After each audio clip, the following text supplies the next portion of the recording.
Swedish activist Greta थेनबर्ग के tweet के बाद से हुए बेनकाब विपक्ष का ट्विटर अचानक से एक्टिव हो गया। एक के बाद एक सफाई के ट्वीट विपक्ष की ओर से आने लगे, जिसके बाद ये कंफर्म हो गया कि डैमेज कंट्रोल किया जा रहा है, क्योंकि ग्रेटा ने अपना ट्वीट ये समझते ही डिलीट कर दिया कि गलती हो गई है। पर अब दिल्ली पुलिस की साइबर सेल ने उनके ट्वीट पर दिए डॉक्यूमेंट पर जांच बिठा दी है। गुरुवार को टूलकिट बनाने को लेकर एफआईआर भी हुई। स्पेशल कमिश्नर प्रवीण रंजन ने बताया कि शुरुआती जांच में पता चला है कि ये टूलकिट को एक प्रो खालिस्तानी संस्था ने बनाया है। उन्होंने मीडिया से बात करते हुए कहा कि जांच से लग रहा है कि टूलकिट का मकसद सामाजिक, धार्मिक और सांस्कृतिक ग्रुप्स के बीच नफरत फैलाना और भारत सरकार के खिलाफ माहौल बनाने का है, जिसका भांडाफोड़ अब हो चुका है। दरअसल पुलिस का ये कहना है कि इस एफआईआर में राजद्रोह, आपराधिक साजिश रचने, लोगों के बीच नफरत फैलाने वाली धाराओं पर केस दर्ज किया गया है।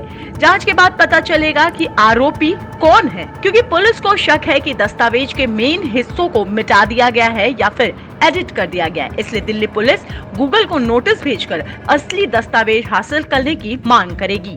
खुद को खालिस्तानी समर्थक कहने वाले मोहम्मद धारीवाल इस संस्था के को फाउंडर हैं। ग्रेटा ने जो ट्वीट में डॉक्यूमेंट शेयर किए थे, उसमें एक पूरी लिस्ट थी, जिसमें 26 जनवरी की ट्रैक्टर रैली को लेकर कैसे और कहां सरकार और देश की छवि को खराब करना है, उसका पूरा लेखा जोखा था। हालांकि गलती का एहसास होते ही ग्रेटा ने ट्वीट को डिलीट कर दिया, लेकिन तब तक बहुतों ने स्क्रीनशॉट ले लिया था और डॉक्यूमेंट्स को अलग अलग हिस्से में सेव कर लिया था। बाद में ये वायरल हो गया। आइए हम आपको बताते हैं कि टूलकिट में ऐसा क्या था जिसके बाद से विपक्ष का देश को बदनाम करने की साजिश पर से पर्दाफाश हुआ। टूलकिट के कवर पेज में लिखा था, will you be the part of largest protest in human history, जिसका हिंदी में मतलब होता है कि क्या आप मानव इतिहास के सबसे बड़े प्रदर्शन का हिस्सा बनेंगे।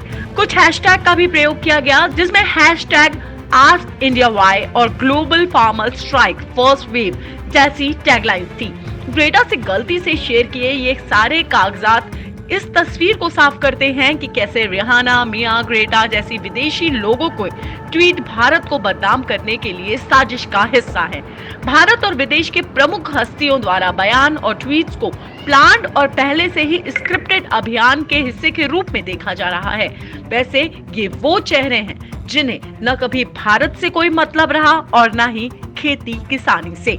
लॉ स्ट्रीट भारत की रिपोर्ट।